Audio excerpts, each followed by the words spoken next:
Assalamualaikum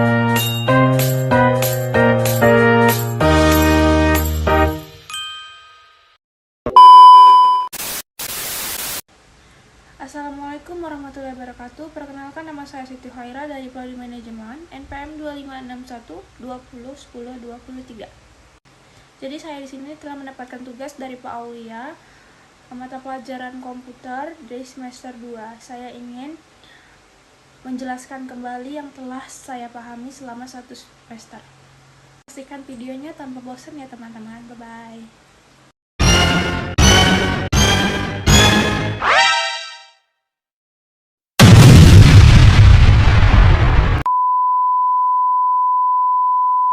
Jadi materi pertama itu ada komputer guys, coding dan hardware, software, dan brainware. Komputer adalah sistem yang terdiri dari 3 pilar utama. Yang pertama itu ada hardware, perangkat keras sebagai komponen fisik, software itu perangkat lunak sebagai program instruksi, dan brainware itu pengguna. Ketiganya saling bekerja sama di mana hardware dieksekusi oleh software melalui aktivitas ngoding. Ngoding itu pemrograman. Masing-masing komponen dalam sistem komputer. Yang pertama itu hardware. Hardware itu perangkat keras. Hardware adalah semua bagian fisik dari komputer yang dapat dilihat dan disentuh. Komponen ini menjadi media bagi software untuk bekerja. Dan software adalah perangkat lunak. Software adalah kumpulan instruksi digital atau kode dan pemrogram yang tidak memiliki bentuk fisik namun berfungsi untuk menjalankan dan mengontrol hardware. Terus ngoding itu pemrograman. Adalah proses menulis instruksi menggunakan bahasa pemrograman untuk menciptakan software baru. Kedua komponen ini saling bergantung. Hardware tidak dapat digunakan tanpa software untuk memberikan instruksi, sedangkan software membutuhkan hardware sebagai media untuk beroperasi. Nah, untuk hardware itu kan tadi perangkat keras, yaitu dia merupakan mesin atau bagian fisik yang membentuk perangkat input, itu misalkan masukan alat untuk memasukkan data, contohnya itu keyboard, mouse. Kalau perangkat output kan keluaran, alat untuk menampilkan hasil pemrosesan data, contohnya itu monitor, printer. Perangkat pemrosesan itu pusat kendali komputer, contoh CPU atau prosesor. Terus ada penyimpanan, storage, tempat menyimpan data secara permanen maupun sementara, contohnya itu RAM, hard disk. Nah, software itu kan perangkat lunak. Merupakan program, sistem atau kode digital yang memberitahu hardware apa yang harus dilakukan. Sistem operasi atau OS, program dasar yang mengelola seluruh sistem komputer, contohnya itu Microsoft Windows atau Linux. Aplikasi pemrograman itu perangkat lunak yang dibuat untuk tugas spesifik pengguna, contohnya Microsoft Office. Terus ada web browser, aplikasi untuk menjelajahi internet, contohnya ada Google, Chrome, Mozilla. Ya, itulah. Terus utility, itu sistem pendukung, perangkat lunak untuk memelihara sistem, contohnya itu antivirus.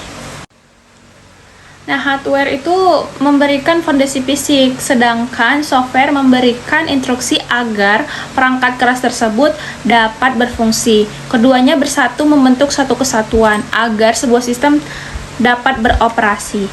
Jadi intinya itu hardware dan software itu tidak dapat dipisahkan. Materi selanjutnya itu ada tentang algoritma dan pemrograman. Algoritma itu adalah urutan langkah logis dan sistematis untuk memecahkan masalah. Pemrograman adalah proses menerjemahkan algoritma tersebut menjadi kode menggunakan bahasa pemrograman agar dapat dipahami dan dijalankan oleh komputer. Ada poin penting dari keduanya, yaitu algoritma atau logika, inti dari komputasi, ibarat resep masakan. Ini adalah instruksi terstruktur untuk mencapai tujuan akhir tanpa mempedulikan bahasa apa yang digunakan. Biasanya ditulis menggunakan scout gitu atau diagram alir. Dia itu kayak flow chart gitu. Terus ada pemrograman, eksekusi, implementasi algoritma ke dalam perangkat lunak menggunakan bahasa tertentu seperti Python, Java, atau C++. Ini adalah sarana komunikasi dengan mesin. Tujuan utamanya menghasilkan program komputer yang cepat, efisien, akurat, dan minim kesalahan dalam menyelesaikan tugas. Nah, di zaman sekarang ini beberapa orang menggunakan AI. AI itu ada banyak, kayak misalnya ChatGPT, ada Gemini, Dola, dan lain sebagainya. Terus, Gojek itu juga termasuk AI loh. Coba tebak di mana letak AI pada Gojek. Nah, AI pada Gojek itu letaknya itu pada saat kita menentukan alamat. Terus pada saat kita ingin memesan makanan. Misalnya kita membuka GrabFood itu misalnya kita kan membuka GrabFood, terus kita direkomendasikan makanan apa yang kita inginkan. Itu juga termasuk salah satu kecerdasan AI. Algoritma itu juga harus memiliki langkah yang jelas dan tidak ambigu. Algoritma menjadi dasar instruksi bagi komputer untuk memproses input menjadi output yang diinginkan. Media sosial itu termasuk dengan cloud computing loh, karena perpaduan antara komputasi awan dan jejaring sosial. Nah, ngomong-ngomong soal cloud, pengguna iPhone pasti punya iCloud gitu kan. Nah, jadi iCloud itu tempat penyimpanan data. Dia juga bisa mencadangkan atau backup dan bisa mengamankan data jika ponsel iPhone tersebut hilang. Terus memudahkan transfer sesama iPhone, kayak pengguna iPhone dan pengguna iPhone itu cukup menyatukan HP, itu bisa mengirim misalnya foto gitu, cukup hidupkan iDrop-nya guys. BTW Google Drive juga berguna loh, di iPhone mungkin bisa dan di Android juga bisa, yaitu untuk menghemat memori. Jadi materi selanjutnya itu ada Big Data. Big Data itu data besar guys. Jadi penjelasan dari Big Data adalah kumpulan data berskala yang sangat besar atau kompleks dan terus bertambah setiap detiknya, karena ada kapasitas yang melampau kemampuan komputer biasa.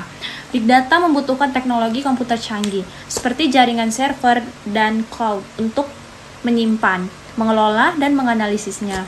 Big Data diidentifikasi melalui karakteristik utamanya yang dikenal hukum dengan 5V. Yang pertama itu ada volume, jumlah data yang sangat masif hingga mencapai skala.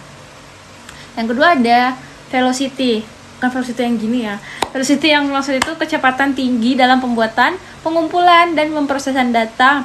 Terus yang ketiga itu ada variety, beragamnya jenis data baik yang terstruktur maupun angka, tabel maupun tidak terstruktur, yaitu teks, gambar, atau video. Veracity, tingkat keakuratan dan kehandalan data. Terus ada value, kemampuan data untuk diubah menjadi wawasan atau informasi berharga yang dapat digunakan. Teknologi ini banyak digunakan dalam bisnis untuk memprediksi perilaku konsumen dan mengoptimalkan operasional dan mencegah penipuan real time. Jenis-jenis data dalam Big Data itu ada terstruktur, tidak terstruktur, semi terstruktur. Nah, contoh penerapan nyata e-commerce yaitu ada misalnya itu Tokopedia, Shopee, Lazada, TikTok Shop. Itu melacak reward pencarian dan kebiasaan belanja jutaan pengguna untuk memberikan rekomendasi produk yang sangat dipersonalisasi. Yang kedua itu ada transportasi, misalnya itu Google Maps. Itu kayak mengumpulkan data kecepatan kendaraan secara real time dari jutaan pengguna jalan untuk menganalisis kepadatan lalu lintas dan mencari rute tercepat.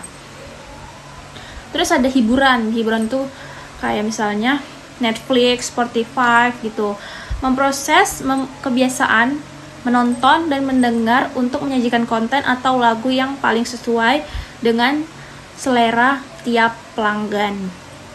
Kesimpulan secara keseluruhan, Big Data itu adalah katalis utama dalam pengambilan keputusan berbasis informasi atau data driven dengan menganalisis volume data yang besar. Bisnis dan organisasi dapat memprediksi tren masa depan, mengoptimalkan efisiensi operasional, dan menciptakan inovasi. Meskipun sangat kuat, penerapannya juga penerapannya juga memerlukan manajemen keamanan data dan teknologi analitik yang mumpuni. Mumpuni itu sangat ahli, mahir, atau juga mampu melakukan suatu tugas dengan baik. Ketinggalan satu materi, yaitu tentang topologi. Penjelasan tentang topologi jaringan komputer adalah metode atau pola struktural yang digunakan untuk menghubungkan dua atau lebih perangkat komputer sehingga dapat saling berkomunikasi dan berbagi data. Topologi ini menentukan bagaimana aliran data dan koneksi fisik atau logis dalam suatu jaringan. Ada 5 jenis topologi yang paling umum. Yang pertama itu ada topologi star, yaitu bintang. Semua komputer dihubungkan ke perangkat pusat seperti switch atau hub. Kelebihannya itu, jika satu kabel putus, komputer lain tidak terganggu. Itu sangat mudah dikembangkan. Kekurangannya itu bergantung penuh pada perangkat pusat, atau tuh kayak boros kabel. Nah, topologi yang kedua itu ada topologi bus, menggunakan satu kabel utama atau kabel backbone yang menjadi pusat lalu lintas data. Kelebihannya itu hemat kabel, instalasi sederhana, dan mudah menambah perangkat baru. Kekurangannya itu, jika kabel utama rusak, seluruh jaringan akan lumpuh. Yang ketiga itu ada topologi ring atau cincin. Setiap komputer dihubungkan secara seri sehingga membentuk lingkaran tertutup. Kelebihannya itu, data struktur dalam satu arah sehingga menghindari tabrakan data. Kekurangannya itu kerusakan pada satu kabel. Perangkat dapat menghentikan seluruh jaringan. Yang keempat itu ada topologi mesh. Setiap perangkat saling terhubung satu sama lain secara penuh sehingga rute data menjadi sangat banyak. Kelebihannya itu jalur komunikasi sangat cepat, tahan terhadap gangguan, dan tingkat keamanan sangat tinggi. Kekurangannya itu sangat mahal dan rumit dalam pemasangan karena membutuhkan banyak kabel. Yang kelima ada pond tree atau yang kelima ada topologi tree, yaitu pohon, kombinasi dari topologi star dan bus yang membentuk struktur bertingkat seperti cabang pohon.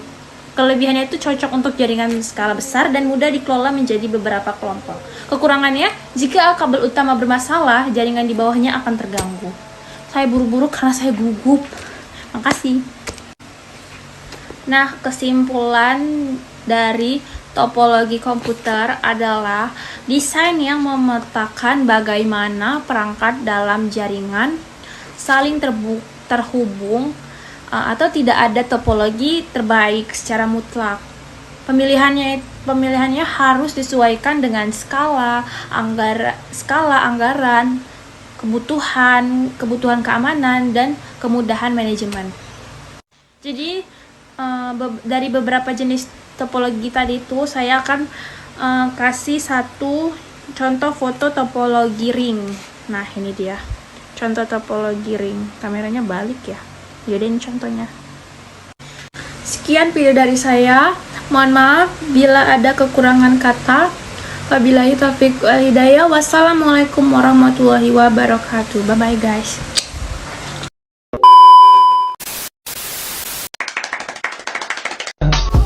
I just had to let you know you're